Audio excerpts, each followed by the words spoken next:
dia a todas e todos. Eu gostaria de convidar a doutora Sabrina Maciel, a professora Patrícia Valente e a doutora Fabiana Tito para comporem a mesa muito para nós darmos início. Agradecer a presença da doutora Fernanda Machado, que nos acompanha online. Dizer que é uma alegria agradecer a confiança do nosso presidente Renê, do nosso diretor Matheus, em nome de quem eu agradeço a parceria de todos os coordenadores do nosso comitê de regulação. A nossa primeira mesa vai falar sobre qualidade regulatória, tendo em vista o adiantado da hora e para que nós possamos ter mais tempo para os nossos palestrantes, eu não vou fazer uma apresentação muito longa, mas eu só gostaria de lembrar que na próxima sexta-feira, 15 de agosto, nós vamos completar 30 anos das emendas 5 a 8 constitucionais, e essas emendas, junto com a emenda 9, que veio poucos meses depois, em novembro, são uma infraestrutura jurídica muito relevante para o estabelecimento do Estado regulador no país. Basta nós lembrarmos que a emenda 8 e a emenda 9, pela primeira vez, falaram da presença de órgão regulador para os setores de telecomunicações e óleo e gás. Essa nossa primeira mesa vai mostrar que muito se avançou em 30 anos. Claro que gostaríamos de ter avançado mais. Levamos muitas décadas para conseguir ter a nossa Lei Geral das Agências Reguladoras, mas ela veio em 2019, assim como a Lei de Liberdade Econômica, dando alguns nortes sobre análise de impacto regulatório e se evitar abusos de regulação por parte do Estado e outros valores fundamentais que levaram muito tempo, mas chegaram e aí ficaram não apenas dentro das agências, mas foram expandidos para toda a administração pública federal e, a partir daí, também, por que não, iluminam e aconselham os entes subnacionais a trilharem um caminho semelhante, ainda com distintos graus de maturidade. A nossa mesa, então, nós apresentaremos inicialmente a doutora Fernanda fará uma apresentação dos programas do Ministério da Fazenda em matéria de reforma regulatória. Na sequência, nós teremos a doutora Sabrina trazendo a experiência e as políticas que estão sendo gestadas no MIDIC. Em seguida, a professora Patrícia Valente vai nos trazer um diagnóstico e alguns dados de uma pesquisa muito relevante que ela acompanha há muito tempo junto à Controladoria Geral da União sobre a qualidade regulatória das agências. E, finalmente, a doutora Fabiana Tito nos lembrará que o direito não pode andar sem a economia e que a economia tem muitas lições para a melhoria da qualidade da regulação no país. Então, para nós darmos início, eu vou passar a palavra à doutora Fernanda Machado, que é atualmente diretora de programa na Secretaria de Reformas Econômicas do Ministério da Fazenda, é doutoranda na Universidade Nova de Lisboa, tem especialização em defesa da concorrência pela FGV Direito SP e em Direito Público pelo IDP. Foi superintendente adjunta do CAD para a área de combate a cartéis no período de 2022 a 2025 e atua no Sistema de Defesa da Concorrência desde 2022. Doutora Fernanda, a senhora então tem a palavra. Eu vou convidar a mesa, se quiser, que se junte à audiência para que nós possamos vê-la, né? Tá? Então, tem a palavra, Fernanda. Muito obrigada por ter aceitado o nosso convite. Eu que agradeço imensamente pelo convite. É uma alegria estar aqui, participar desse seminário de BRAC com painelistas que eu admiro tanto. É realmente só uma pena não estar presencialmente aí com vocês. Bom, a minha ideia hoje aqui é falar um pouco sobre a atuação da Secretaria de Reformas Econômicas nesse tema de promoção da qualidade regulatória e de como a gente pode auxiliar nesses grandes desafios que temos, né, em termos de regulação no Brasil. E até por ser a primeira, é inescapável a gente falar que a qualidade da regulação é um pilar fundamental para o desenvolvimento econômico, para a competitividade, para a eficiência do ambiente de negócios, e que as regulações, quando bem formuladas, elas reduzem as incertezas, fomentam o desenvolvimento econômico, o aumento dos investimentos, promovem inovação, e é sempre com esse olhar que a Secretaria de Reformas Econômicas ela procura atuar nas suas ações, né? É essa visão que em todas as interações que a gente tem, né, em todas as sugestões que a SRE ela dá para os reguladores, esse olhar ele está sempre muito presente. E o nosso objetivo é sempre demonstrar que é importante que a gente conheça a realidade do mercado, até aproveito as palavras do professor Campilongo, a gente precisa, a defesa da concorrência, ela também precisa se abrir para entender a realidade daquele mercado, né?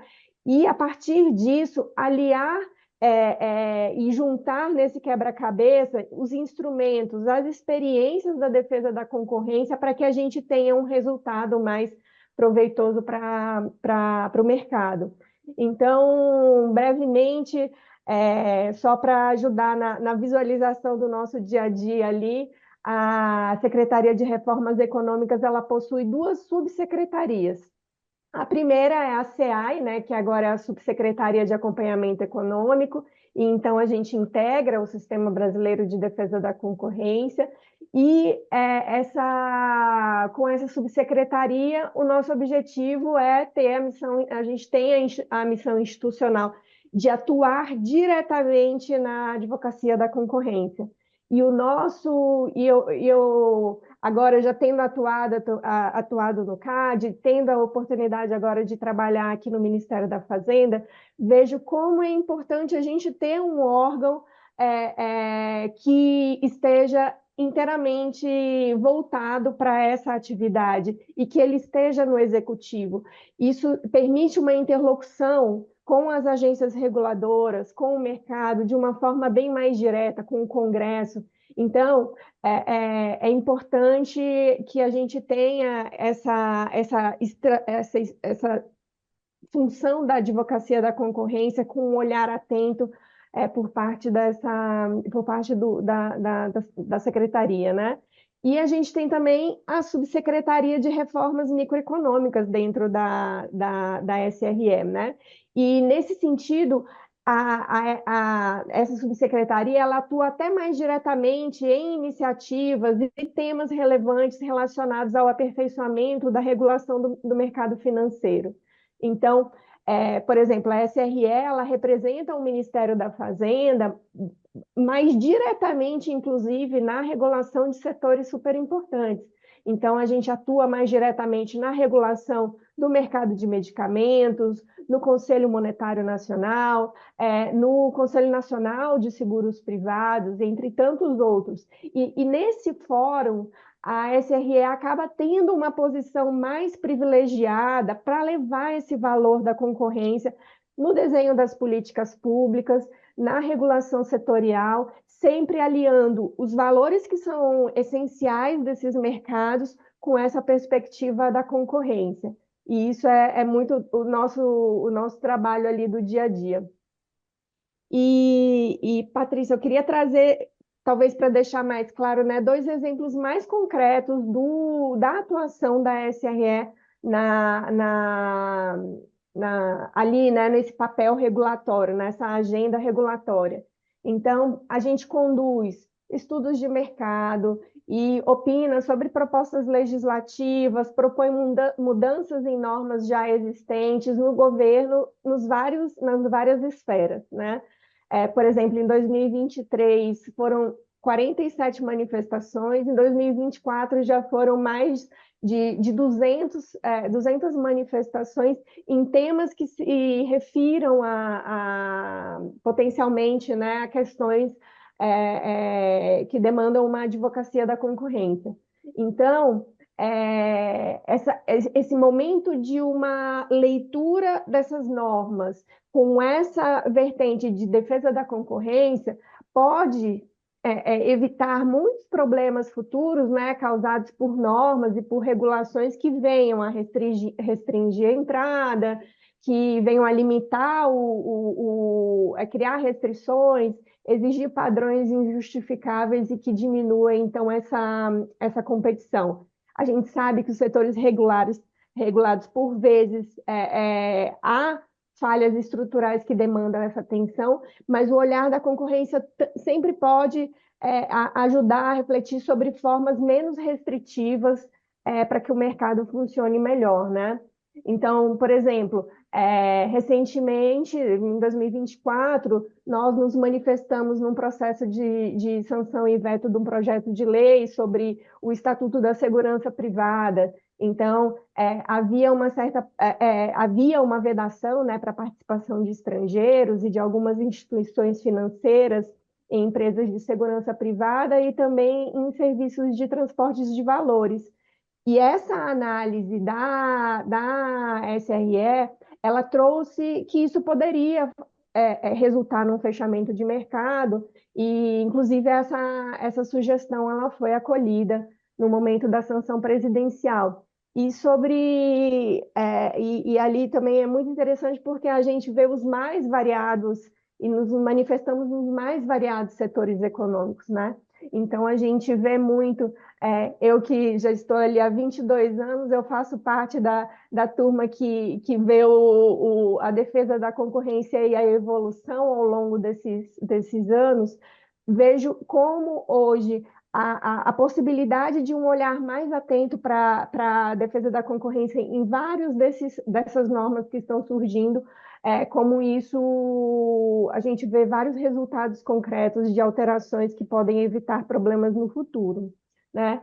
E um outro ponto também, que talvez não seja tão conhecido, é a questão da participação da SRE, muitas vezes na formulação de políticas públicas e em regulações que venham inserir a concorrência de uma forma mais forte, né? Então, por exemplo, no programa Desenrola, que começou em 2023, 2024, a gente participou do desenho do programa e a SRE ela desenhou uma forma né, era um programa que se destinava à renegociação de dívidas de brasileiros que estavam negativados. A gente sabe os efeitos disso para a vida do cidadão, né?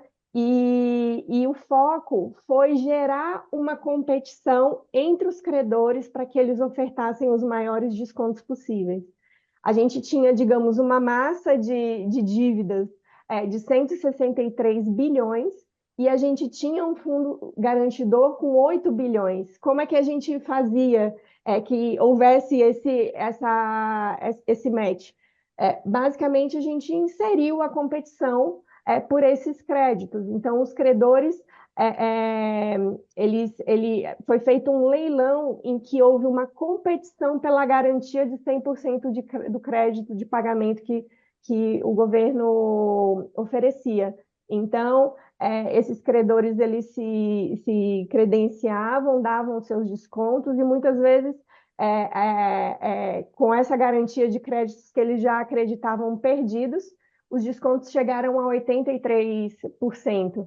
Então, nem se chegou a usar os 8 bilhões, foram menos de 2 bilhões utilizados ali, e para ter um resultado muito positivo. A gente tivemos mais de 15 milhões de pessoas, né, que participaram dessa negociação com 53 bilhões de dívidas negociadas. Então, isso é um resultado e que só com a inserção do elemento da competição é que a gente conseguiu fazer com que esse programa tivesse tão bons resultados. Bom, a gente sabe, né, que ainda que a gente tenha esse olhar para essas normas, a gente tem ainda uma visão muito míope do que acontece ao longo de nos vários normativos, nas várias regulamentações e regulações que ocorrem aí em todas as esferas. E para isso é que vem um outro programa que vem se destacando bastante ali, que foi lançado pela SRE no final de 2024, que é o PARC. O que acontece? O nosso objetivo foi aumentar a participação popular para que quem muitas vezes estuda o mercado ou então sente as dores de uma regulação que pode estar restringindo a concorrência, venha e indique essa norma para um olhar mais atento da SRE. Então, Nesse sentido é que a gente criou o PARC, que é o Procedimento de Avaliação Regulatória e Concorrencial. Ele é um projeto estratégico para a gente vê nesse projeto a materialização da nossa competência, né, de advocacia da concorrência. E o nosso objetivo, então, foi buscar, dentre as contribuições da sociedade civil, normas que tivessem esse potencial de restringir a concorrência. E o grande diferencial, digamos, desse processo colaborativo, desse processo, é que ele é um processo colaborativo, ele não é adversarial, não é acusatório em relação àquela norma, àquela agência que emitiu aquela norma. É um processo de compreensão de quais são os valores que aquela norma ela visava proteger e que muitas vezes havia ali um elemento que, se mudado, poderia ampliar a competição e trazer resultados melhores. Então, o nosso objetivo foi identificar essa norma e como que a gente estruturou isso? A gente fez um chamamento público que se iniciou em fevereiro, né? Estamos agora em agosto em vias de finalização desse primeiro ciclo do parque. Fizemos, depois desse chamamento, uma seleção e selecionamos 6 normas para essa análise mais atenta nessa primeira fase. E foi um processo, está sendo um processo super interessante, porque a gente conseguiu estabelecer com essas 6 agências, né, um diálogo mais franco de eles explicarem para a gente qual eram esses valores fundamentais e a gente pensar junto, ouvindo também os agentes de mercado, de uma forma mais ampla, né, não só quem fez a sugestão, mas outros agentes desse mercado, para a gente pensar em propostas que melhorem a concorrência sem deixar para trás, obviamente, esses valores de segurança do mercado, de qualidade, muitas vezes de alguma segurança sanitária, alguma questão de segurança no mercado financeiro, enfim. Essa análise e essa interação se mostrou muito positiva. E a gente sabe que isso acaba depois reverberando em outras formas de atuação da agência, né? Então, a gente vê como muito positivo esse processo para esse primeiro ciclo. E em que fase estamos agora? Até o final de agosto, a gente espera entregar a grande maioria dos estudos e a gente, em breve, vai iniciar o próximo ciclo, conta aí com o IBRAC, com as contribuições de todos aí os presentes. Sabemos que vários são estudiosos e também conhecem normas que podem trazer algum tipo de restrição e que talvez estejam fora aí do nosso radar. E um outro ponto é que nesse relatório a gente vai sugerir medidas concretas e a gente vai também dar concretude para a nossa tarefa de advocacia da concorrência. Então, essa proposta ela vai resultar em a gente entrar em contato com a agência e sugerir aquela alteração, por vezes propor um projeto de lei para regulamentar, para alterar uma norma legal que está causando a restrição, ou então solicitar a regulamentação de um tema que ainda não existe. Enfim, a gente pensa para o parque que ele seja um objetivo concreto de juntar a nossa expertise para levar uma contribuição útil para a regulação daquele mercado, né? E também para o próximo ciclo a gente espera e deve logo, em breve, enviar, né, publicar um edital de chamamento para a celebração de acordos de cooperação técnica com instituições de ensino, com instituições de pesquisa nesses temas de regulação, concorrência, dados aplicados à ciência de dados aplicado à concorrência, para que a gente tenha essas instituições também auxiliando nessa parte de estudos de mercado. Então, teremos em breve aí novidades e cenas do próximo capítulo. E só para não me alongar mais, já que estamos adiantados no horário, Eu só queria trazer como último elemento, é, sei que isso vai ser tratado por nossas outras painelistas também, que estou super ansiosa para ouvi-las. A gente tem em vias ali de ser, é, de ter algum encaminhamento breve, né? A questão do decreto de boas práticas regulatórias, que está ali na fase final, e a SRE ela tem trabalhado fortemente para que seja inserido, né, um capítulo sobre a análise de impacto concorrencial no contexto da análise de impacto regulatório, para normalizar esse conceito, desmistificar em alguma medida também, para que questões mais simples, uma análise concorrencial e uma visão de se aquela norma que eu estou criando, aquela regulamentação que eu estou criando, tem um impacto negativo na concorrência, só isso já é de extrema valia. Para casos mais complexos, a gente também auxilia com análises mais. Já temos instrumental para auxiliar essas agências, esses reguladores a atuarem de uma forma mais direta, né? É, é, inclusive, nesse sentido, a gente também já está ali em fase final de elaboração o guia de análise de impacto concorrencial, o guia de AIC, e também acredito, Patrícia, que seja um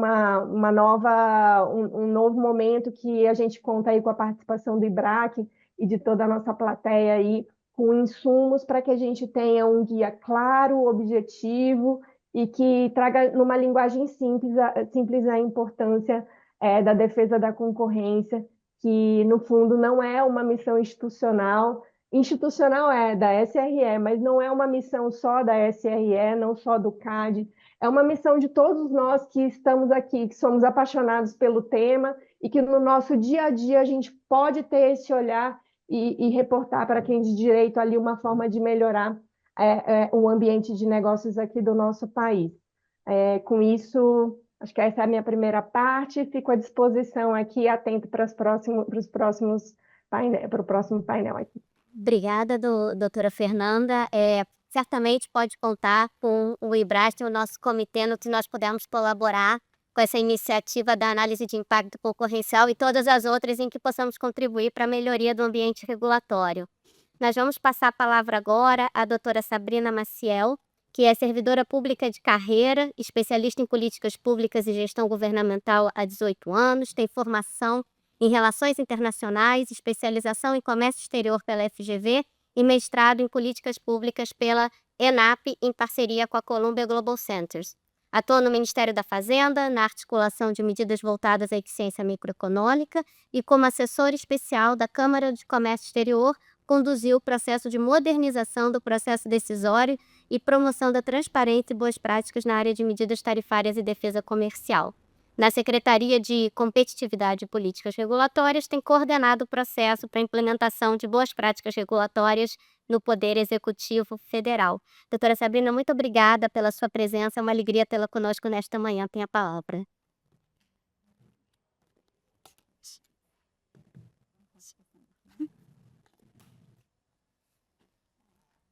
Bom, obrigada, bom dia a todos. Eu que agradeço, IBRAC, na pessoa do Matheus Pivo, pelo convite, pela oportunidade da gente mostrar aqui um pouco o trabalho que a gente tem feito no governo federal para a melhoria da qualidade regulatória.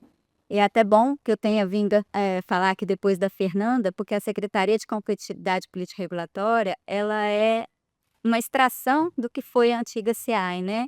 A gente saiu ali do corpo da SEAI, do governo anterior, para focar justamente nessa melhoria do ambiente regulatório. E a Fernanda trouxe ali algumas medidas, né, de quando eles olham para o conteúdo da norma, justamente para resolver essas questões de impacto concorrencial, restrições de entrada. A gente tem também dentro da Secretaria um departamento de infraestrutura e melhoria do ambiente de negócio que também olha para o conteúdo da norma, mas com essa visão da redução do custo Brasil, né? Tem a agenda de redução do custo Brasil na Secretaria.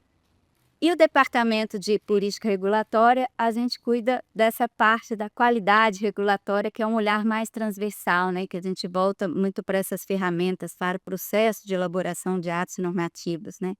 E essa agenda de melhoria regulatória no governo hoje está sendo liderada, então, pela Secretaria de Competitividade e Política Regulatória. que tem desempenhado esse papel de disseminar e apoiar os órgãos na implementação dessas boas práticas regulatórias. A agenda de melhoria regulatória, quando a gente tem esse olha de forma transversal, ela trata justamente disso, desse esforço de tornar as regulações mais efetivas, menos onerosas, mais adequadas às necessidades da sociedade. E ela é um processo contínuo e sistemático que tem que ser estabelecido nos órgãos, justamente para que a gente consiga implementar essas ferramentas, né, as estratégias e os procedimentos que levam a uma maior qualidade das regulações. E aí o que a gente vê, e por que essa agenda, né, ela tem se mantido no governo já há quase 30 anos, né, como Patrícia disse, a gente vai falar do ProReg há 20 anos atrás, ela tem se mantido e por que ela é importante, né? A gente tem diversos estudos que mostram justamente a baixa qualidade da regulação. São diversos estudos internacionais, cada um desses mede coisas diferentes, eles têm metodologias diferentes, mas em comum eles mostram que o Brasil está nas últimas colocações em termos de qualidade regulatória. E os desafios são muitos, mas eles estão muito voltados para isso, a vasta quantidade de normas e que é produzida em diversos níveis de governo, a pouca transparência, a falta de previsibilidade e muito também a questão do alto custo regulatório. Um estudo da CNI, que eles fizeram nosso pedido, até porque a gente não consegue ter muitas informações hoje do que seria esse custo regulatório, ele indicou em 2024 que o custo regulatório para a indústria está estimado em 243,7 bilhões. Isso significa 4% da receita líquida desse setor, né? Então há muito que ser feito. E aí que a gente tem trazido ali no governo é justamente como resolver esses problemas através da implementação dessas ferramentas de boas práticas regulatórias.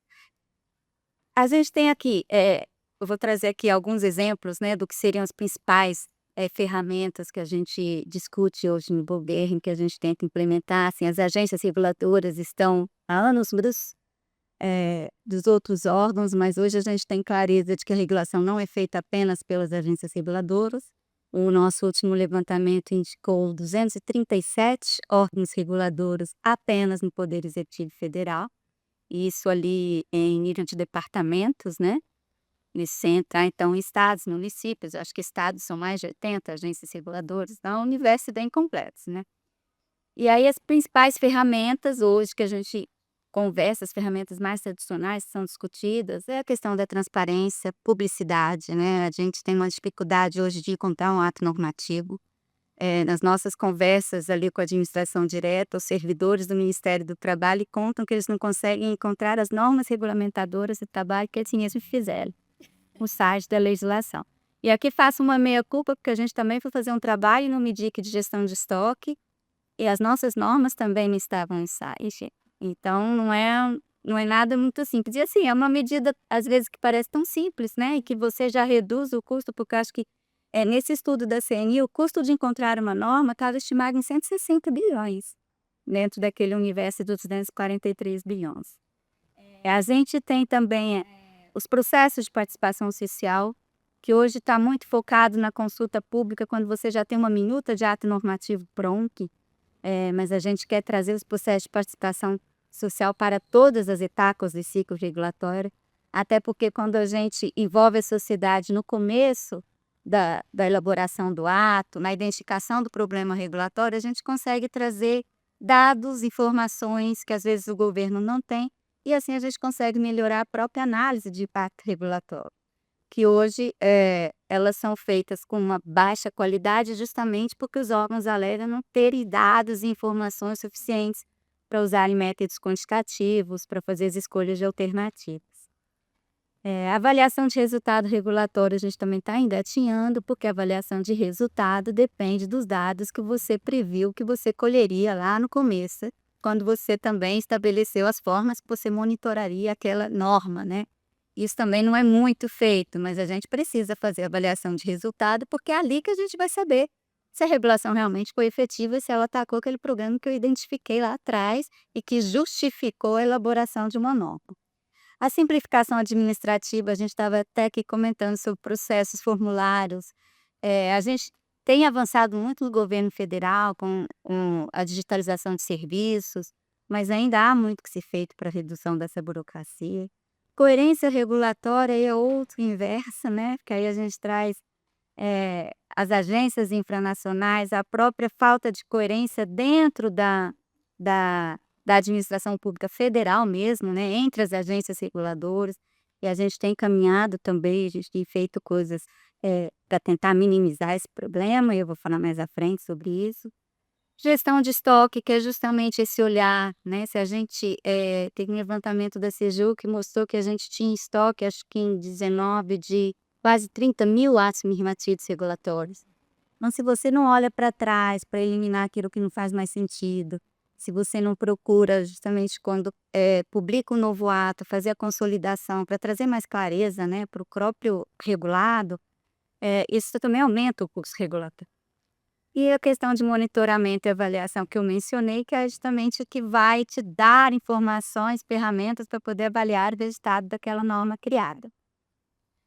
O Brasil tem feito progressos importantes há muitos anos. A gente está um pouco atrasado, já que a gente começou a falar de avaliação de impacto regulatório nos Estados Unidos, acho que na década de 70, né? Mas a gente tem uma agenda que tem evoluído progressivamente.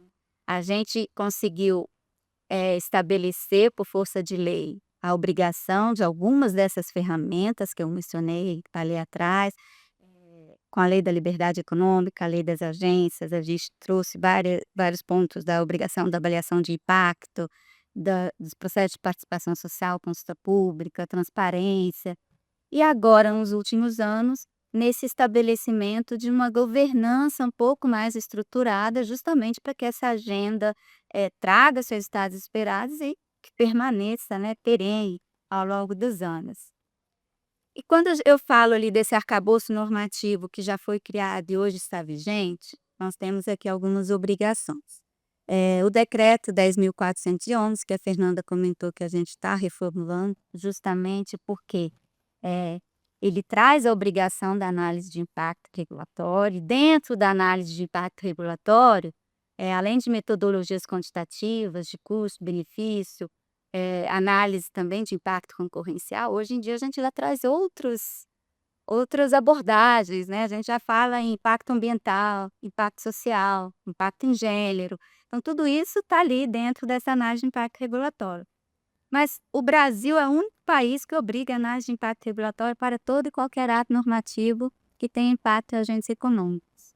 Isso não é razoável, até porque a gente não consegue fazer uma boa análise de impacto para tudo. Então, a ideia é a gente trazer um pouco de limites, critérios de proporcionalidades, para que as análises de impacto sejam realmente bem feitas e resultem na qualidade que a gente espera. A avaliação de resultado regulatório ela é obrigatória desde 2022, mas a obrigação era de ao menos um ato normativo, né? E essa aí é uma grande falha de política pública no país, né? A gente não avalia os resultados que a gente cria. A gente teve agora uma reformulação do antigo decreto 10.139, que trazia um passo a passo para a gestão de estoque. Ele foi revogado e foi publicado o novo decreto 12.002, que ele traz ali uma obrigação de se ter um plano de trabalho para fazer essa gestão de estoque, traz também algumas orientações até sobre consulta pública. E temos o decreto 11.243, que é um decreto que ele não é o que internaliza umas obrigações do protocolo Brasil e Estados Unidos, mas ele instrumentaliza, né? Tem o 11.092 que internaliza o protocolo, e esse aqui traz o passo a passo das obrigações, e são principalmente obrigações de transparência. Publicação no site das normas vigentes, realização de processo de participação social, mínimo 45 dias de consulta pública. Como é um protocolo internacional, ele traz algumas obrigações mais pesadas quando tem impacto em comércio exterior. Isso tudo já está positivado. Mas estamos fazendo? Estamos usando? Está trazendo os resultados esperados?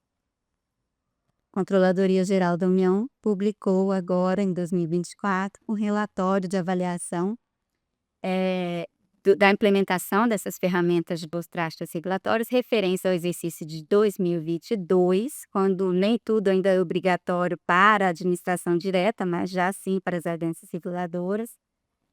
E eles usaram uma amostra de 40 órgãos reguladores, que eram os 40 órgãos reguladores que em 2022 tinham se autodeclarado reguladores, porque esse é outro desafio. Muita gente não se enxerga como regulador. Estão ali publicando normas, gerando impacto, custos, mas também acham que não fazem regulação, fazem política pública. Então tem ali essa dificuldade conceitual, até de a gente mostrar para os órgãos que sim, eles devem fazer uma análise de impacto. E esses são alguns dos resultados, assim. A gente vê que a maioria não elaborou uma agenda regulatória, 19 órgãos elaboraram. 11 são agências reguladoras que já são obrigadas a elaborar uma agenda regulatória. Dos que elaboraram, poucos fizeram participação social. Aqui a gente tem esse dado que parece bom, né, de 25 órgãos que fizeram participação social, mas aqui a gente está falando de algum procedimento de participação social, basta ter feito um. Neste período aqui foram 392 procedimentos de participação social, no universo de 1.018 atos normativos publicados no período. Então, a participação social foi bem reduzida diante do número de atos editados. Monitoramento, agenda de ARR e a própria ARR ainda também são muito reduzidos, até que eu mencionei que a obrigação legal é de um ARR num mandato presidencial, né? No período de 4 anos, é muito pouco. E aí, quando a gente fala da análise de impacto regulatório, aí a gente é interessante a gente olhar esse dado de AIR por ato normativo. Porque se a gente for avaliar a efetividade do arcabouço normativo, a gente vê que, e aí mencionando o número de 1.018 atos normativos de caráter regulatório que foram publicados em 2022, a gente vê aqui que mais de 90% se conformaram à obrigação legal, porque o decreto de AIR, naqueles atos que são elegíveis a fazer AIR, ou você o coloca como objeto de AIR, ou ele tem uma justificativa de dispensa. Então, aqui o que a gente tem é que mais de 90% dos atos normativos observaram o decreto, só que foram muitas dispensas, né? Muito mais dispensas do que realmente o AIR. E aí que a gente entra na questão da qualidade, da efetividade da ferramenta. Eu estou observando a lei, mas está sendo efetivo? Não sei. Os AIRs, menos de 50% tiveram algum procedimento de participação social.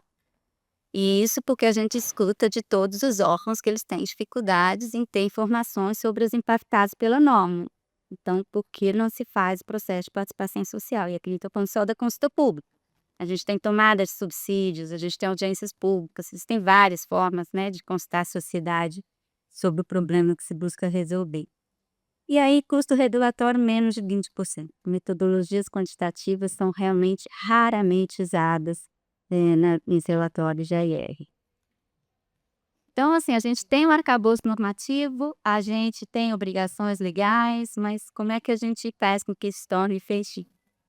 Então, a Secretaria de Competitividade e Política Regulatória recebeu algumas atribuições, né, no âmbito da política regulatória, e esse desafio de convencer os órgãos, os 237 órgãos do Poder Executivo Federal, a implementar essas ferramentas de boas práticas regulatórias. Então, a gente recriou o Programa de Fortalecimento de Capacidade Institucional para a Gestão e Regulação. E a gente manteve o mesmo nome de 20 anos atrás, né, lá de 2007, porque em que pese a gente ter vários objetivos estratégicos ali relacionados à elaboração de normas efetivas, transparentes, previsíveis, baseadas em evidências, que não se transformam em barreiras de entrada ou que restringem a inovação, tem um objetivo, porque é a base de tudo isso, que é justamente você desenvolver estrategicamente as capacidades institucionais para formulação e avaliação de políticas regulatórias, garantindo que esses reguladores tenham os recursos necessários para atuar com excelência. Esse é o maior desafio do o poder público hoje, é como é que você apoia e permite que os reguladores implementem de verdade essas ferramentas, né. Então nós temos aqui a gente tem as diretrizes, a gente criou, e aí é a maior novidade do PROREG, é a criação desse comitê gestor. Porque a gente está atuando muito na base do convencimento, a gente já tem uma base legal vigente, mas isso não basta, então a gente traz aqui uma pitadinha de controle, de enforcement, quando a gente traz vários órgãos com atuação transversal, né, o governo, a gente traz o centro de governo, tem a Casa Civil no comitê gestor, a gente traz a CGU com controle, a gente traz a AGU com a capilaridade também, né, de cobrar nos seus pareceres jurídicos a elaboração de uma análise de impacto regulatório. Quem sabe um dia esse comitê gestor do PROREG não vire aí um sistema brasileiro de boas práticas regulatórias, como hoje acontece com a defesa da concorrência aí. E aí, diante do tamanho do desafio, a gente cria uma governança, mas a gente precisa ter um plano de ações, né? Porque os recursos são poucos, então a gente precisa definir metas, a gente precisa definir prioridades, para onde a gente quer chegar, num prazo, a gente estabeleceu um prazo de 10 anos que a gente espera seja constantemente renovado, né, em todos os governos, porque a agenda é uma agenda de Estado, não é uma agenda de governo. Então nós lançamos em agosto do ano passado a estratégia Regula Melhor, o decreto 12.150, que traz justamente os objetivos estratégicos, diretrizes, finalidades. A gente tem um plano de ação com metas e responsáveis por cada uma dessas ações. É um plano bianual, agora até 2026, e ele vai se repetindo assim até com 10 anos. E traz também ali objetivos estratégicos. 4 deles são objetivos sumiu a palavra, esqueci, instrumentais. São eles instrumentais que eles visam justamente a comunicação, o engajamento, a disseminação, né, de você trazer todos os atores envolvidos para essa melhoria da regulação. A gestão do conhecimento, que é justamente a gente ter informações e dados necessários para se fazer uma boa norma. Incentivo à cooperação e incentivo ao desenvolvimento de capacidades. E outros objetivos, que aí são os objetivos mais finalísticos, que é a gestão do estoque, a simplificação regulatória, a redução de custos, aumento da transparência, previsibilidade e procedimento de participação social. E esse desafio de trazer, de colocar todo mundo para conversar, para que a gente tenha regulações mais coerentes, né? E que uma das principais queixas é a regulação do IBAMA não conversa com a da Secretaria de Defesa Agropecuária, e, enfim, né? O poste da ANEEL não conversa com o poste da Anatel. Deu certas desmolas. Próprio fora quando a gente entra ali na questão de regulações estaduais e municipais, que também tem que conversar com as federais. E o que a gente tem feito aí de ações, né? A estratégia traz esses objetivos, mas a gente tem as ações e as entregas concretas para a gente chegar nesses objetivos. Então aqui eu vou falar rapidamente, por causa do tempo também, de algumas coisas que a gente tem feito para apoiar os órgãos no uso efetivo dessas ferramentas. Eu já mencionei que a gente tem muitos encontros com os reguladores, são os diálogos de boas práticas regulatórias, o encontro de reguladores, que também sensibiliza um pouco a alta gestão, justamente para trazer o tema para a pauta, né, e mostrar para eles a importância disso. O encontro de reguladores tem uma parte que é de alto nível, onde participam ministros, agora a gente tem a sorte do ministro que é vice-presidente, então a gente sempre consegue aumentar o nível de representatividade. A gente tem o selo de qualidade regulatória, que no começo a gente achou que pudesse ser uma bobagem, porque a gente premia os atos normativos que seguiram, né, essas práticas, essas boas práticas regulatórias, mas os servidores se veem reconhecidos no uso dessas ferramentas e eles mostram para a alta gestão que aquele órgão está sendo reconhecido. Então, no fundo, vira uma competição, todo mundo quer ganhar o selo, então assim a gente acaba disseminando, né, a pauta, a agenda, muito bom. E a gente lançou agora em julho o Portal da Regulação. É um portal único, que também é uma exigência lá do decreto 11.243, que a gente tivesse esse portal para facilitar a entrada de regulado, onde que ele vai buscar informações sobre boas práticas regulatórias, sobre a política regulatória. A gente criou esse portal único que tem diversas informações, tanto para os reguladores quanto para os regulados, e ali a gente começa a entrar em estados e municípios, né? A gente não tem uma legislação que obriga estados e municípios a implementarem ferramentas, mas ali a gente já dá o caminho. A gente tem ali todo um repositório de guias, documentos, atos normativos, a gente tem cursos, trilhas de aprendizagem, enfim, está tudo ali no portal da regulação. A gente tem trabalhado também num novo indicador de maturidade regulatória, trabalhado aqui com o apoio show da Patrícia Valente, que nos apoiou nesse trabalho, que era o indicador da CGU e que agora vai nos ajudar a monitorar o avanço dos órgãos reguladores na adoção dessas ferramentas. E a gente tem vários mecanismos de preparação justamente para troca de experiências, informações, práticas. Já falei aqui um pouco desse desenvolvimento de capacidades que está dentro também do portal e que é o nosso principal olhar e a principal demanda dos reguladores. Nós lançamos, junto com a AGU, um guia de sandbox regulatório, porque a gente fala aqui de ferramentas tradicionais, mas a gente pode esquecer também da inovação. E a gente está trabalhando numa calculadora de custos regulatórios, porque todo mundo reclama que não tem informações e dados. A gente está numa cooperação com o BID, de uma ferramenta de inteligência artificial, onde você consegue mensurar o custo administrativo da norma que você está propondo.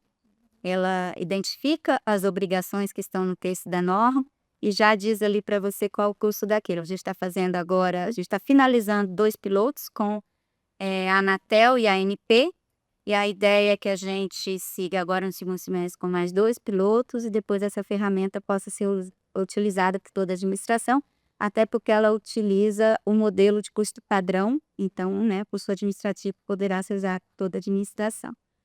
E na questão de transparência, a gente está terminando agora, também com apoio do BID, um diagnóstico e diretrizes para que a gente possa tornar os procedimentos de participação social mais efetivos, tanto da parte do regulador quanto do regulado também. E como a Fernanda mencionou, a gente está revisando o nosso decreto de boas práticas regulatórias para que realmente os órgãos se enxerguem, né, como parte do processo e consigam entender o que a gente faz nesse decreto. E aí eu vou dar um spoiler que acho que eu nem poderia, porque o decreto está em tramitação, mas é justamente trazer um pouco mais de clareza, né? Porque a gente teve a Lei de Liberdade Econômica, o decreto 10.411, o 11.092, o 11.243, um outro que alterou o 11.243. Então as obrigações estavam todas dispersas, algumas obrigações das agências se contradiziam. Então o que a gente busca ali é trazer uma clareza, trazer o ciclo regulatório para que todo regulador, todo servidor, quando começa a trabalhar na elaboração de um ato normativo, sabe exatamente o que fazer. Então, a ideia é um pouco essa. Bom, aqui eu mostro aqui para vocês, aqui, quem quiser copiar, né? A gente tem aqui os QR Codes, né, do nosso e-book da estratégia, um vídeo que fala da importância da estratégia e o acesso ao nosso portal, que foi feito em parceria com a BDI. E a gente agradece também sugestões e críticas, né? Mas, assim, o recado que eu queria dar, né, aqui no final, por todas essas ações, tudo isso, é que hoje a gente não tem como fazer política pública, e no caso a política regulatória, não se faz mais nada sozinho, né? Hoje tudo que a gente faz é de forma colaborativa. Então, essa agenda da estratégia regulatória, ela é uma agenda de trabalho viva, ela é colaborativa, ela requer atuação, iniciativas de vários envolvidos com a regulação, tanto dos membros do Comitê Gestor do PROREG, quanto da sociedade civil, dos reguladores, dos regulados, da academia. Ali a gente conta com a iniciativa de todo mundo. Se vocês olharem o e-book, vocês vão ver que é assim, porque é só a partir, né, dessa troca de experiências, de práticas, de conhecimento, de informações, de dados, que a gente consegue fortalecer o processo regulatório para que ele não traga mais custos, não traga restrições, seja efetivo, seja transparente, seja mais democrático, seja inclusivo. Então, essa agenda, ela só será perene se ela contar com o envolvimento de todos. Eu acho que o IBRAC aqui é um parceiro fundamental também para isso, que a gente traz também, como a Fernanda mencionou, a gente traz a questão do tráfico policial, a gente traz esse olhar de como tornar as regulações mais eficientes do ponto de vista econômico também, não só social, os benefícios que se traz, mas também do ponto de vista econômico, que a gente consiga, até pela outra agenda da nossa secretaria, reduzir o denominado custo Brasil. Então é isso. Tentei falar rápido, porque a gente tem feito muita coisa, né? Eu estava comentando aqui com a Patrícia que a gente está atrasado, mas a gente está correndo atrás. Eu acho que hoje, até pelas conversas que a gente tem muito com CDE e BID, o Brasil tem avançado bastante. Acho que é um dos países que mais tem feito, implementado inovações nessa parte de melhoria regulatória. Mas a gente precisa fazer com que realmente isso chegue na ponta, né? Então, nosso portal da regulação, por exemplo, ele está engateando, tem muita coisa ali, a gente pretende fazer com que ele cresça, mas é algo que ainda não existia também, né? A gente tem o regulations.gov, né, dos Estados Unidos, mas que traz ali as consultas públicas, as regulações. O nosso vai além, que ele traz essa coisa do fortalecimento institucional, de capacitação, mas é isso. Só reforçar que realmente é uma agenda colaborativa. A gente só melhora a qualidade regulatória no país se tiver envolvimento de todos os impactados, de todos os interesses. Obrigada.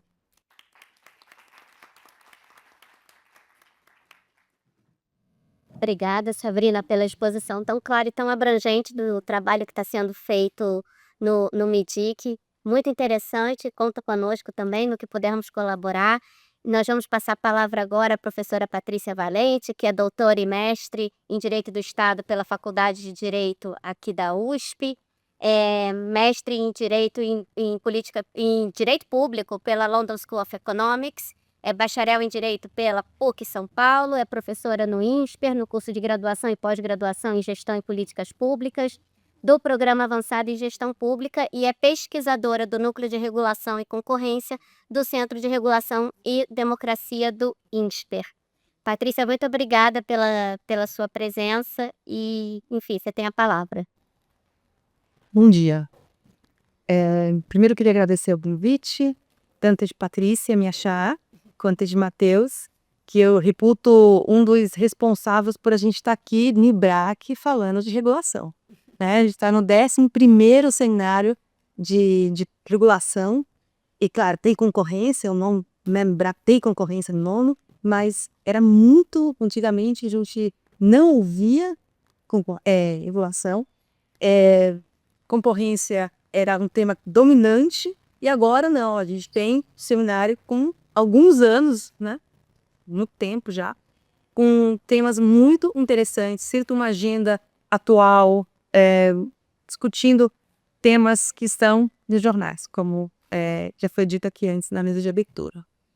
Eu fico contente, eu acho que isso é um reflexo da boa organização do seminário e da mesa, em falar depois da Sabrina, depois de Fernanda também, porque minha fala aqui é uma fala, vou até colocar aqui para não esquecer do horário, que eu sei que a gente está meio em solidariedade aos organizadores. Peraí. Não quero, vou colocar tudo no celular. Não quero me perder.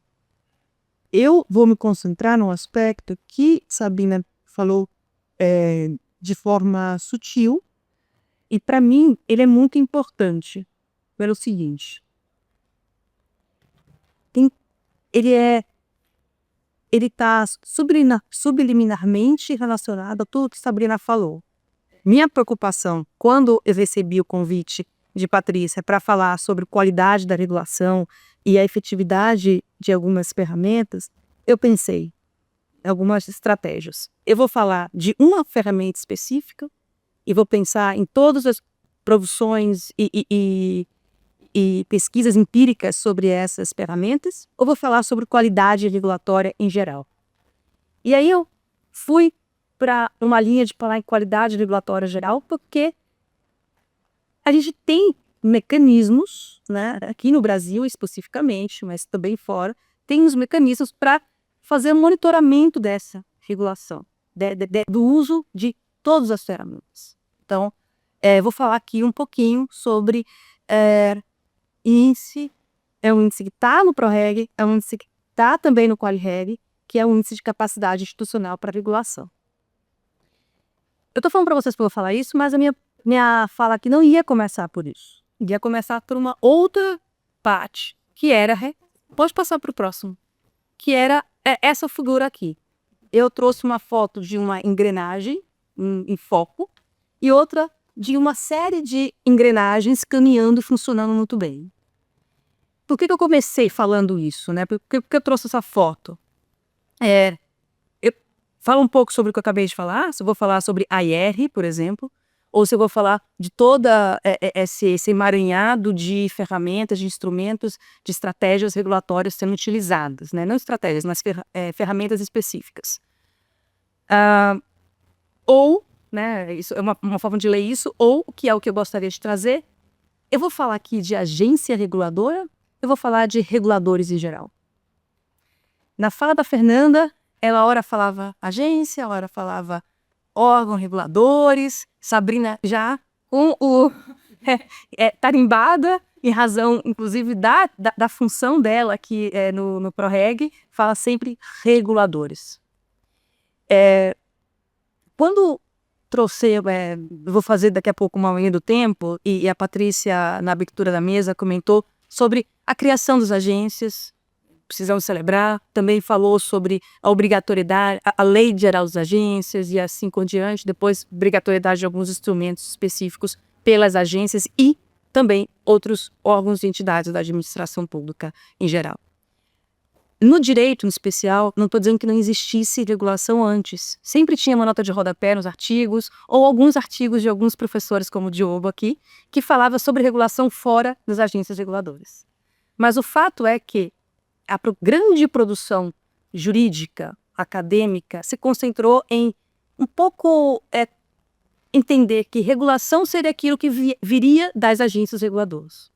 Nossas críticas, as construções, inclusive, e me coloco nesse conjunto, quando nós pensamos inicialmente em ferramentas regulatórias como a AIR, idealizamos como se fosse só para as agências reguladoras. E não é. Não é assim lá fora, não precisa ser assim no Brasil, e a decisão já foi tomada que não é assim.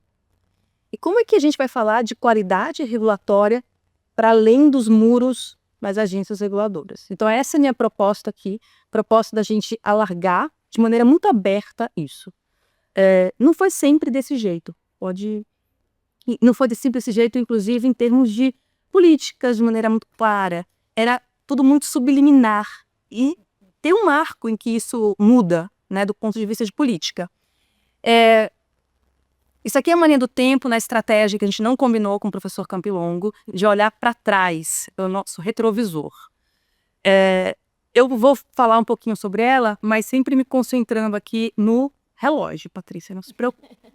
Então, nós temos uma primeira edição do ProReg. Não vou dizer que o ProReg se concentrou só em agências. Não, isso não é verdade. Lá atrás, sempre tinha algumas outras ilhas de excelência em regulação que já estavam presentes desde o início. Vou citar uma que é muito fácil, né? Inmetro.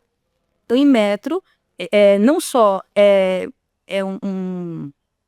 uma entidade da administração pública que já produz análise de impacto regulatório há mais tempo do que as outras entidades da administração pública que não são agências reguladoras, mas também ele esteve lá presente em todas as atividades de sensibilização, capacitação do ProReg desde o início.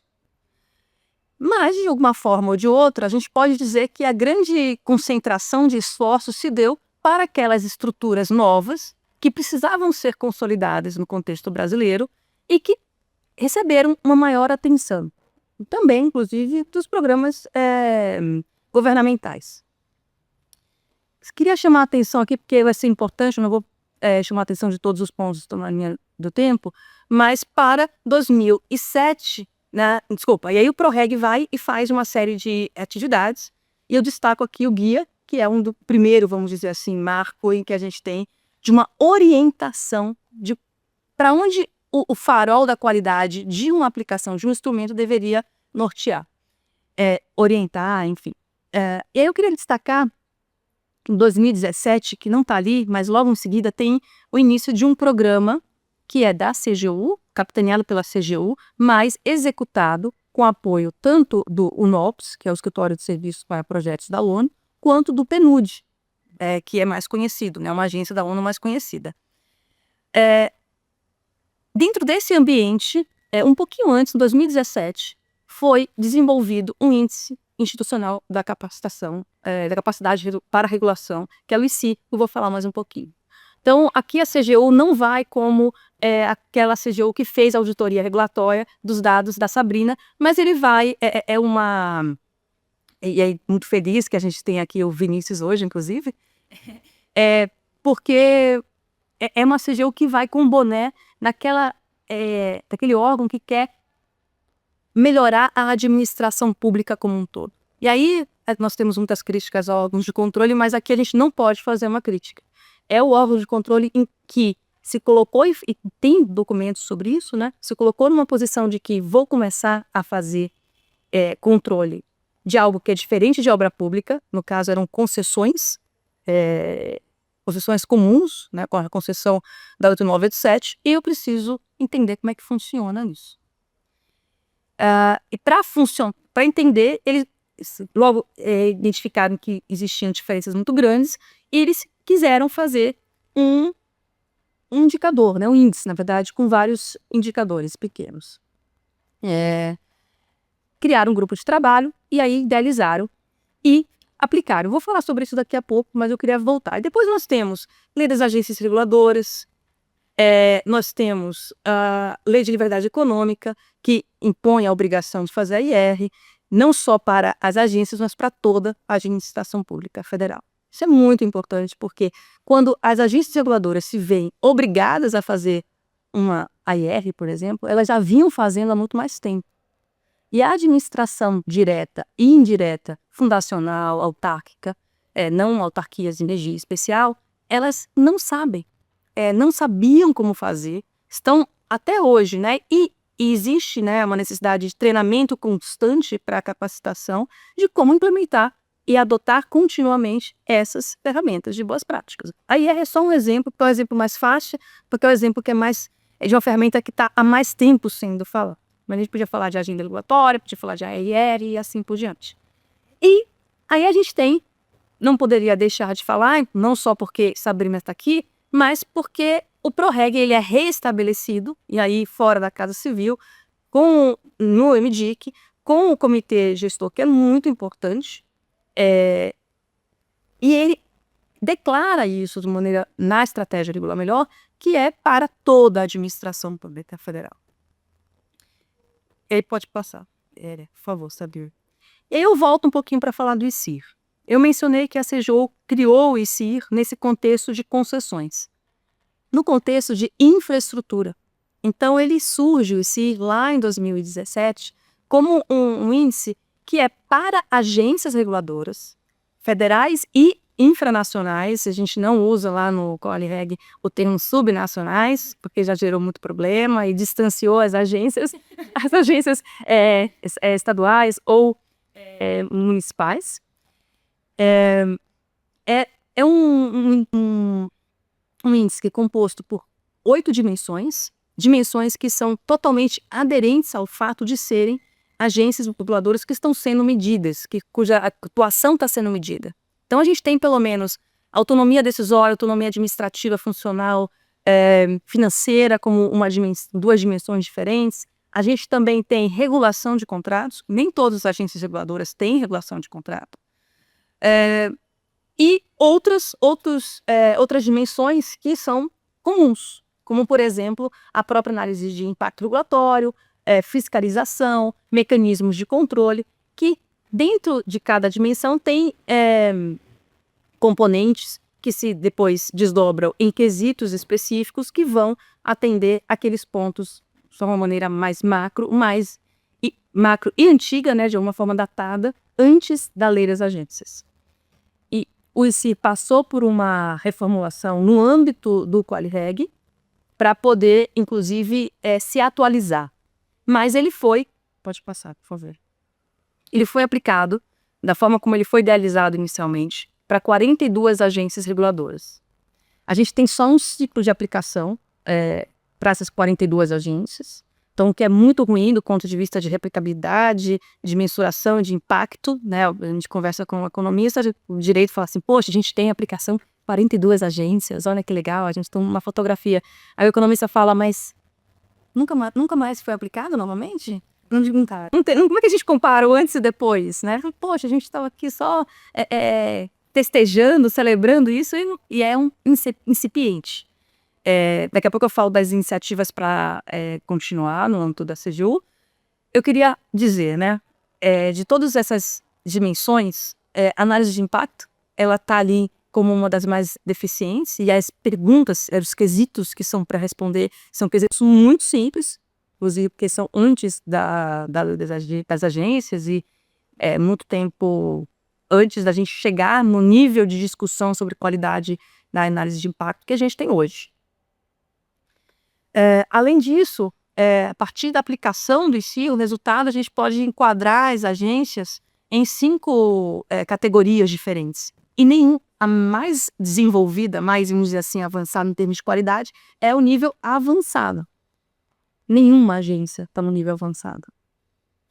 Esse resultado aqui é um resultado muito importante da gente ter, porque quando a gente vai para o âmbito federal, da toda a administração pública federal, as agências se colocam numa posição muito, nós já sabemos fazer isso e vocês estão aprendendo, né? Então, vou dar um exemplo muito simples. Além do desafio deles se reconhecerem como reguladores, que é algo real, eu corroboro aqui a experiência de vivência da Sabrina, às vezes, por exemplo, mesmo com o nome de regulador na sua própria descrição, como é a Secretaria de Regulação do Ensino Superior, dentro do MEC, existe dificuldade, né? Mas eu tenho que fazer isso? Preciso fazer mesmo para as minhas decisões? Que tratamento eu dou para isso? Enfim, estou correndo atrás para poder aprender, poder melhorar e melhorar o resultado da sua atividade regulatória. Isso que é mais importante. Menos pensando aqui nos resultados dos números que a gente pode vir a falar de aplicação, de um acompanhamento, monitoramento, e mais do resultado final. E aí, quando você coloca as séries do MEC junto com qualquer agência reguladora federal, a agência vai falar, mas vocês estão ainda nessa fase? Vocês não sabem fazer? Não tem um fluxo de informação de quem idealizou aquela norma para depois de quem implementou, para depois a gente pensar em fazer uma RR? Não. Problema regulatório? O que é isso? Não. E aí até você pode suavizar dizendo, vocês já fazem isso. Então, só uma forma de documentar. A gente até fala isso, mas assim, querendo ajudar. Mas é óbvio que tem uma mudança cultural de implementação de uma ferramenta como a IRE. Só para ficar no exemplo. Então, se a gente puder passar para o próximo slide, está ocultado. Então, pode voltar, Sabrina. Era um slide que eu colocava o ICIR adaptado para o ProReg. Então, o ICIR surgiu no QualiReg. O QualiReg hoje, ele pretende, ele fez uma reaplicação para uma agência reguladora estadual, que é a AGER do Mato Grosso, e ela saiu de um nível para outro, então ela já está no nível intermediário, a AGER do Mato Grosso. Ela implementou diversas atividades, inclusive de coordenação, olha o que eu vou falar, pode ser polêmico, diversas atividades de coordenação com o Poder Executivo do Estado. Porque a agência era só um núcleo ali que não coordenava, portanto, não tinha o apoio da alta liderança, que é um tema que antigamente a gente via como tabu. E quando a gente fala de qualidade regulatória de forma mais ampla, a gente tem que incluir isso na nossa agenda, como algo que tem que ser apoiado, né? Essa agenda de política regulatória pela alta liderança. Não quer dizer que a gente não tenha que preservar a autonomia da agência. Então, em si, ele foi replicado para a AGER, uma só reaplicação, então, e atualmente está em andamento a reaplicação para 5 outras agências, mas a gente não tem esses dados ainda publicados. A CGU está fazendo isso porque quem faz a aplicação do ICI dentro do QualiReg é a CGU. Então, fecha esse capítulo. Agora, olhando para o que a Sabrina apresentou sobre qualidade, estratégia Regula Melhor, de monitoramento de alguns objetivos finalísticos, foi utilizada a experiência já do ICIR, e o ICIR ele foi adaptado. Então, eu tinha um slide de adaptação do ICIR, em que eu mencionava justamente a necessidade de expandir,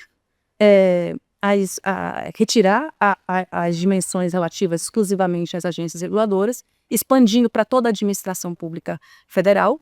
Além disso, rediscutindo, não só atualizando questões relativas à IR, ARR e à agenda regulatória, mas fazendo com que a barra de excelência, o farol de orientação da qualidade dessas ferramentas fosse também adaptada ao fato de que a gente está incluindo nesse universo de monitorados aqueles que não têm qualquer experiência no uso dessas ferramentas.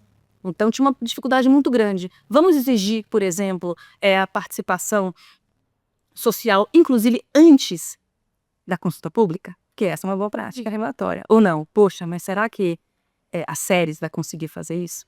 E o pior de tudo é que a Ceres já faz isso. Então, vou dar um exemplo da Ceres de novo. O decreto de EAD, que foi muito importante, é recente, ele, antes da publicação do decreto, o decreto em si não foi colocado em consulta pública, mas as discussões já foram de uma consulta pública que bateu recorde no sistema Participa Brasil, né? Participa Mais. Então, é possível trazer essa narrativa para dentro da IR e principalmente, né, a construção, as contribuições que foram dadas para a construção em conjunto naquela decisão regulatória. E aí, por fim, o que eu queria dizer? Que para falar da efetividade da qualidade regulatória, a gente tem que monitorar. O monitoramento ele não é obrigatório. A gente tem recentemente utilizado a estratégia de vamos colocar como obrigatório numa lei, num decreto, o uso de determinada ferramenta, mas o monitoramento não. Então, os órgãos, as entidades da administração pública federal, elas precisam ser sensibilizadas, precisam entender o valor que tem a participação com monitoramento como o do ICIR, adaptado para o PROREG agora, né, da estratégia que regula melhor. Então, é muito importante, isso demora tempo, significa responder a questionários, embora tenha havido uma simplificação do ICIR, então são menos quesitos que precisam ser respondidos, ao mesmo tempo que a gente aprofundou determinados aspectos, ainda assim, existe um esforço grande por quem vai responder a essas perguntas que vão ser feitas, e não é só uma resposta, há uma checagem também. Então tem que ser enviado documentos, a gente coloca lá evidências, mas podem ser links de site da própria entidade, o órgão e assim por diante. Eu queria terminar, não vou passar ponto por ponto, porque eu já avancei aqui, falei que ia cumprir, não cumprir. Queria avançar falando algo muito simples. A gente precisa, e em linha com o que a Sabrina falou, né, a qualidade regulatória, a gente precisa monitorar, acompanhar. Se a gente não acompanha, a gente perde um pouco o farol de onde está indo, a direção para onde a gente está indo. E com esse acompanhamento e com coordenação, a gente começa a estar preparado para outro tipo de discussão, né? O que a gente vai fazer se os dados de monitoramento indicarem uma baixa qualidade? A gente conseguir implementar, mas a qualidade do uso dessas ferramentas ainda é baixa. Qual que é o tipo de enforcement que a gente vai ter? Alguém vai poder dizer, seja a secretaria, seja qualquer outro organismo, vai poder falar, refaça. A gente precisa pensar sobre isso. Então, eu vou deixar só essa pergunta para reflexão. E agradecer mais uma vez por estar aqui. Obrigada. Muito obrigada, professora Patrícia, pela sua apresentação, e vamos cuidar então da qualidade regulatória, e gostaria de passar a palavra então à doutora Fabiana Tito, a nossa última palestrante do painel, que é sócia e diretora executiva da Tendências Consultoria Integrada, doutora em Teoria Econômica pela FEA USP, mestre em Economia da Regulação e da Concorrência e Regulação pela instituição Pompeu Fabra e pela Universidade Autônoma de Barcelona, e é bacharel em Economia pela FEA USP. Foi coordenadora-geral da SDECAD entre 2004 e 2007 e é diretora do IBRAC nessa gestão 2024-25 da nossa diretoria de Economia, além de diretora de eventos do programa Women in Antitrust. Dentre várias outras coisas, eu vou passar a palavra só em arredondar a palavra. Obrigada. Bom, primeiro eu quero agradecer Patrícia, Matheus, pela organização do seminário. Acho que é indiscutível a importância, né, e a qualidade da gente discutir temas tão relevantes. Primeiro com a Fernanda, acho que trazendo aí a abordagem não só do parque, mas de todos, de advocacia, a concorrência, a parte regulatória. A Sabrina foi ótima na tua apresentação e Patrícia deixou ali uns insights. E eu coube a mim aqui trazer um pouco a parte econômica. Eu acho que, né, está interrelacionado com um tema aqui. E eu vou começar trazendo um pouco essa reflexão. Quando a gente fala muito de qualidade regulatória, a gente tem que pensar muito assim, por que que é importante regular, né? Então, acho que tem aí uma preocupação com relação a mitigar essas falhas de mercado, né? Do ponto de vista econômico, tem ali uma preocupação de você, putz, tem uma externalidade, tem uma simetria informacional, o que que de fato a gente está tratando que merece ali uma discussão regulatória e, por consequência, uma discussão da qualidade, né? Está sendo feito de uma forma efetiva, eficiente. Então, acho que tem essa preocupação para que, de fato, a gente consiga trazer uma promoção aí na concorrência. Então, dito isso, é importante a gente alinhar ali os incentivos, né, com relação aos instrumentos que a gente está vendo aí que existem vários, né, do ponto de vista regulatório, e também aí com a melhoria de eficiência, de eficácia e do bem-estar social. Então, acho que eu vou trazer só essa reflexão para que a gente fale um pouco da interface econômica. Acho que todo mundo já falou um pouco aqui de AR, PARC, ARR, que não vou me prolongar, principalmente do ProReg, mas aqui a gente tem diversos instrumentos, né, aqui no Brasil, acho que como vocês bem colocaram, ainda que a gente esteja um pouco distante, né, das referências internacionais, acho que a gente tem um avanço institucional muito relevante, uma agenda muito importante.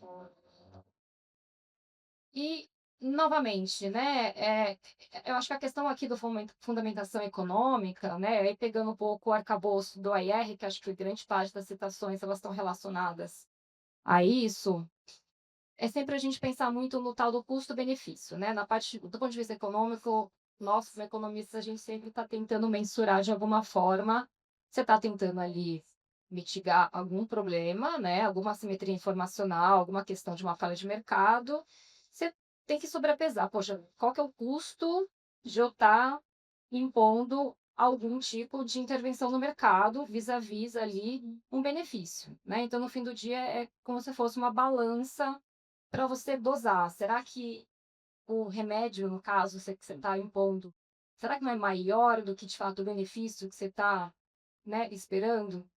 Então, acho que tem um pouco esses aspectos que são bem importantes, isso que as agendas, né, da qualidade regulatória vem aí nas discussões.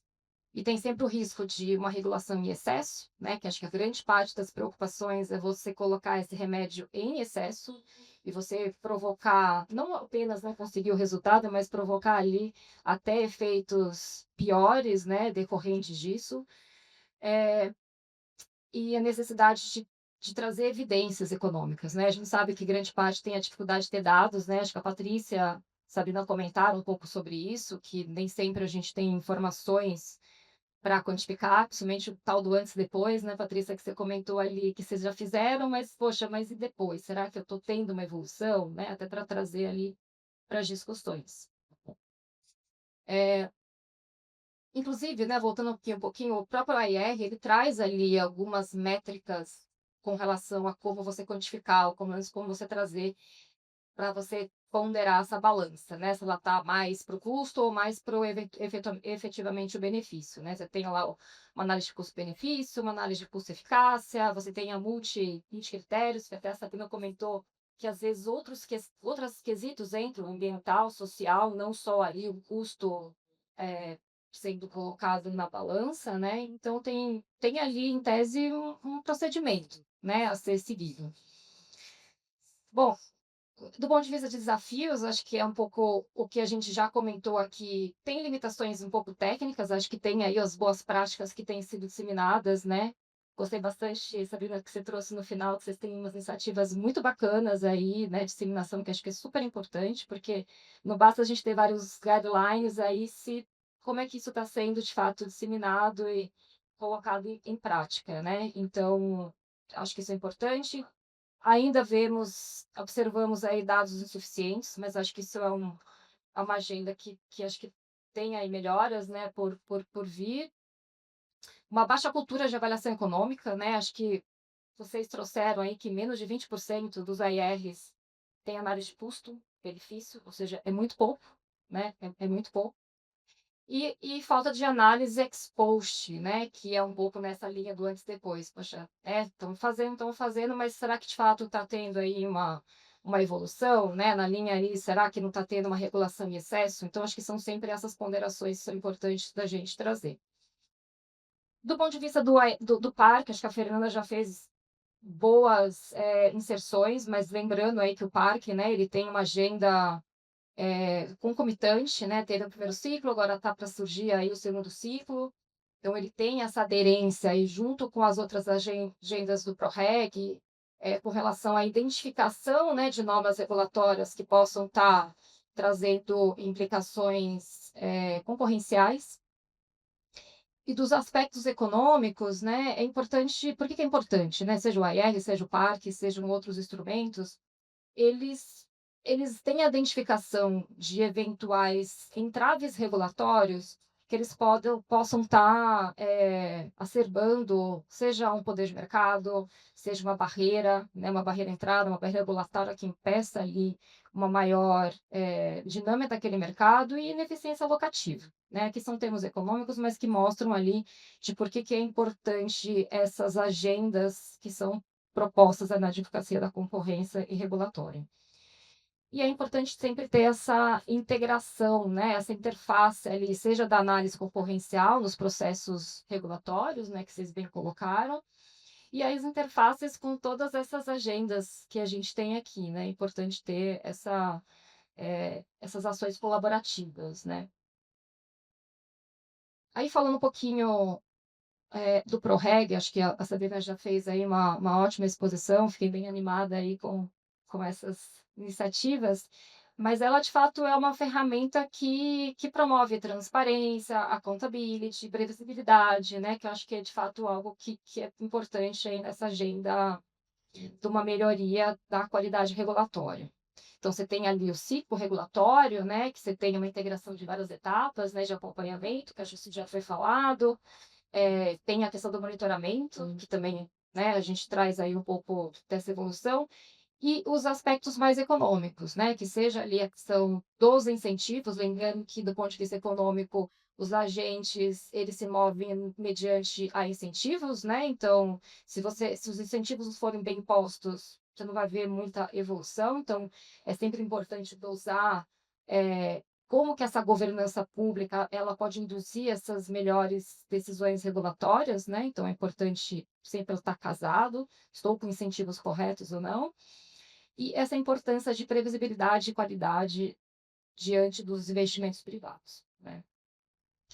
Aqui eu tenho alguns slides que trazem um pouco uma comparação de benchmarks internacionais, né? Acho que a Sabrina comentou um pouco nas discussões que o Brasil ainda está um pouco aquém, ainda apesar da evolução, mas aqui eu trouxe alguns exemplos, seja a OCDE, Reino Unido, Austrália, União Europeia, Estados Unidos, que eles têm ali uma certa referência, né, como instituições, em diversas frentes que eles dispõem. Seja numa questão de análise de impacto regulatório, uma revisão ex post, né, que, de novo, é importante a gente ter o antes e depois, consultas públicas, que são de uma forma bem, com enforcement um pouco mais ativo, né, e resultados que têm aí, de alguma forma, alguma mensuração de redução de um custo, de uma melhoria do ambiente para investimentos. Então, por exemplo, aqui, no caso do Reino Unido, no setor de telecomunicações, né, teve uma desregulação do mercado de telefonia fixa.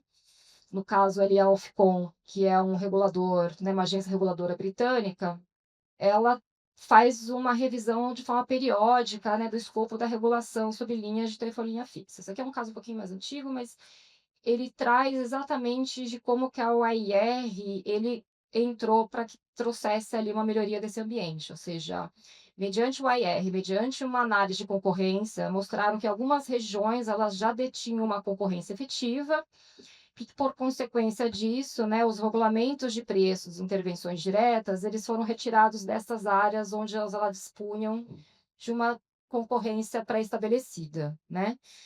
E aí, o que eles trouxeram isso como lição ali, né? A revisão foi baseada tanto no AIR quanto nessa análise da concorrência, do ambiente competitivo, permitindo que essa regulação ela fosse dosada, ou seja, eu não vou colocar isso de uma forma homogênea, né? Mas sim proporcional à demanda ali do mercado.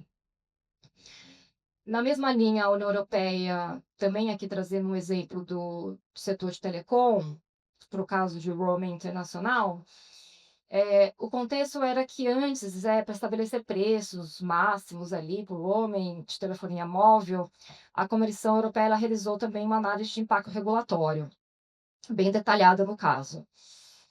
Ele avaliou, no caso, entrou em discussões de custos das operadoras, né, impactos para os consumidores, possíveis efeitos indesejados, inclusive trouxeram uma discussão sobre o que isso traria de impacto nos investimentos em infraestrutura.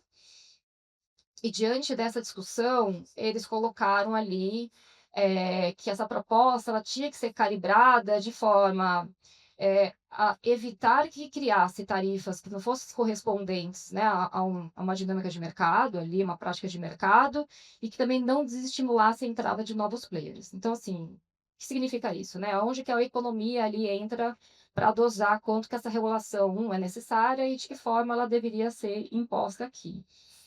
Então, no caso aqui, o R, ele, né, ele evitou ali possíveis distorções, trouxe ali um benefício em tese ali pela diminuição de tarifas e, ao mesmo tempo, incentivou investimentos, né? Então, ali traz aí um pouco essa lição de que tanto a revisão periódica quanto a IR, né, eles conseguiram balizar esse trade-off ali entre o custo-benefício da medida.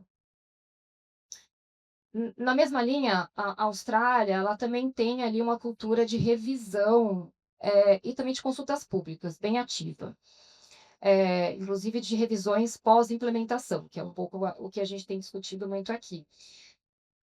Lá, a Agência Reguladora de Energia, ela também adotou um AIR, né, que no caso ali é obrigatório para qualquer tipo de regulação relevante, combinado com uma consulta pública bastante estruturada.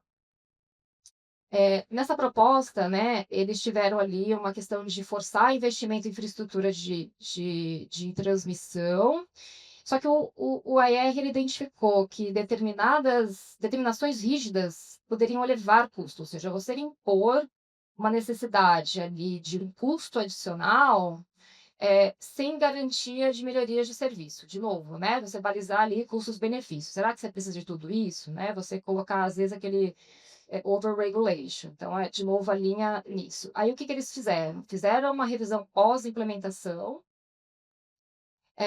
uma análise ex post, né, que revelou que essa política de superinvestimentos em redes, ela gerou, no caso, tarifas altas, né, excessivamente altas, que possibilitou ali fazer uma correção, né? A regra foi alterada para incentivar apenas investimentos estritamente necessários, reduzindo ali, por consequência, tanto tarifas quanto as taxas de depreciação para os consumidores, né? Então, enfim, aqui é um exemplo de como que a revisão ex post ela pode depois fazer uma melhoria em uma regulação que já foi, em tese, imposta.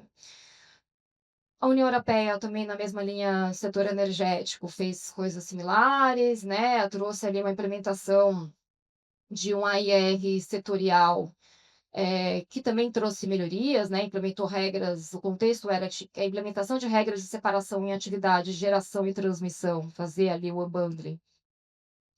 Ele teve ali um AIR bem profundo, de novo aqui, é uns exemplos de onde os AIRs foram aplicados de forma densa, com evidências econômicas, em relação a impacto em preço, segurança energética, investimentos privados, e de como resultado trouxe ali a evitar, né, medidas drásticas em países com mercados menores ou isolados, né, permitindo modelos diferenciados. Então, de novo, aqui um exemplo, né, de como que isso, o expost pode melhorar e evitar as famosas receitas de bolo, né, no sentido de aplica para um, para os outros ali seria a mesma coisa. Então, aqui é muito sempre uma discussão caso a caso. na mesma linha que a gente tem uma discussão nos Estados Unidos, onde aqui ele traz até uma exemplificação de que isso tem impacto, inclusive, em inovação. Tem aqui no setor de saúde, né? Esse aqui é um exemplo interessante que antes, o contexto aqui é que antes de endurecer requisitos para aprovação de dispositivos médicos, o FDA ele obrigava a passar por alguns processos de IR. Aí é um exemplo um pouco mais antigo, mas é uma proposta lá para exigir dados adicionais em ensaios clínicos de implantes cardíacos. O que aconteceu? O IR ele mostrou que esses custos e uma morosidade para aprovação, né?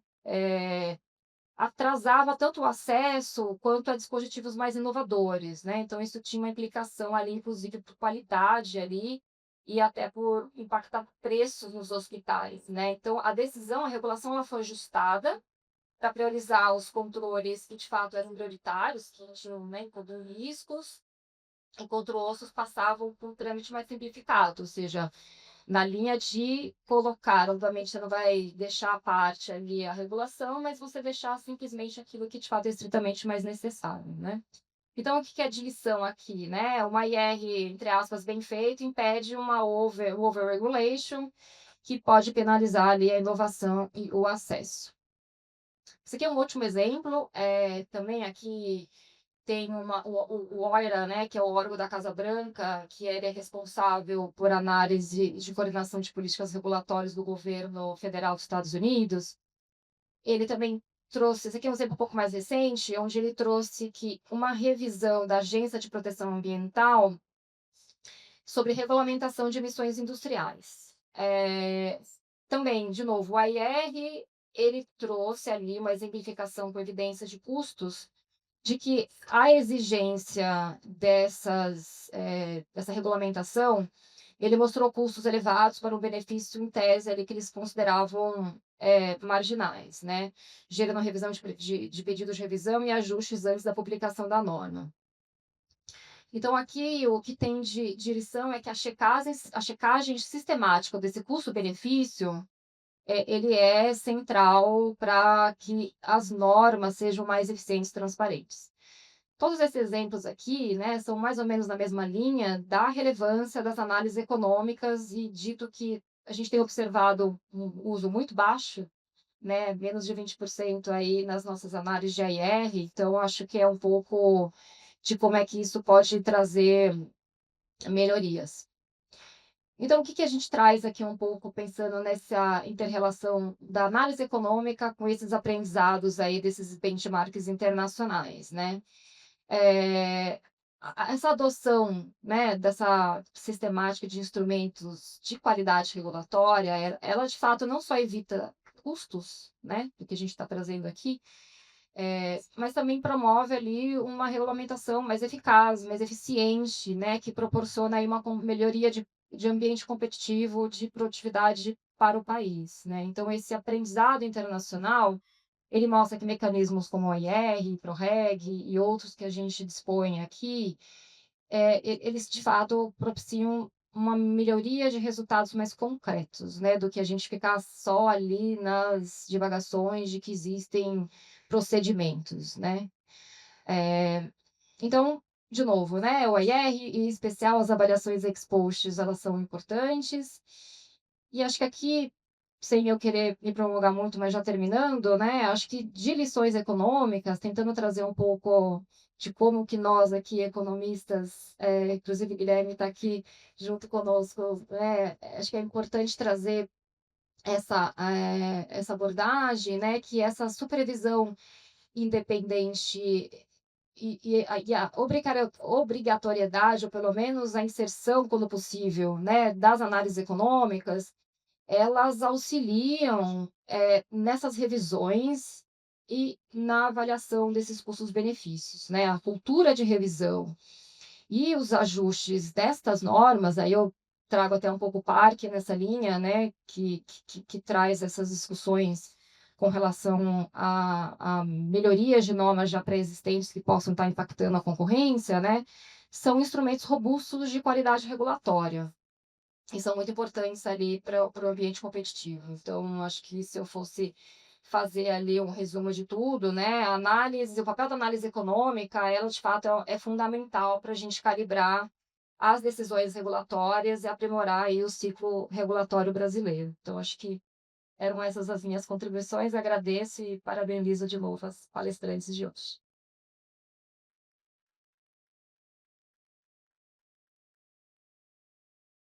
Agradeço muito, Fabiana, pelo benchmark internacional, vários casos altamente ilustrativos, extremamente interessantes. Eu vou ter que encerrar a mesa em razão do adiantado da hora, infelizmente, agradecendo imensamente a presença de todas as nossas panelistas. Fernanda, que estava conosco online, muito obrigada. Sabrina, Patrícia, Fabiana. Nós vamos dar um intervalo de 5 minutos apenas e já seguiremos em respeito aos nossos próximos palestrantes, e porque já estamos muito atrasados no calendário. Então, 5 minutos e voltamos. Muito obrigada.